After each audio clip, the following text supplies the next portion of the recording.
ఈరోజు Australia versus Zimbabwe ఆ match చూసినప్పుడు నాకు ఒక విషయం అర్థమైంది. గెలిచేవాడు గెలుస్తున్నప్పుడు వాడికి ఏం అనిపించదండి. ఒక గెలుస్తున్నాడు అనుకోండి, వాడు తీరా గెలుస్తూనే ఉన్నప్పుడు వాడికి ఏం అనిపించదు. కానీ ఓడిపోయేవాడు ఒక్కరోజు గెలిచినప్పుడు వాళ్ళు ఉండే ఆనందమే వేరు.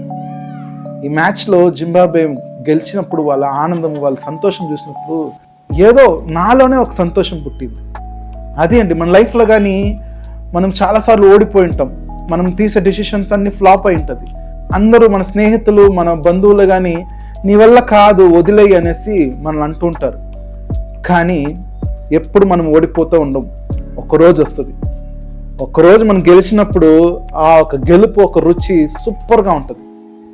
ఈ వీడియోని చూసేవారిలో ఎవరైనా ఇంకా మేము ఓడిపోతూనే ఉన్నాం కానీ ఆ ఒక్క రోజు కొరకు మేము వెయిట్ చేస్తున్నాం అనేవారు కమెంట్ చేయండి, అలాగే లైక్ చేయండి, షేర్ చేయండి. ఇలాంటి ఓడిపోయి అలసిపోయిన వారు అనేకులు ఉంటారు. వారికి ఈ యొక్క మాటలు ఉపయోగంగా ఉంటుంది. Thank you.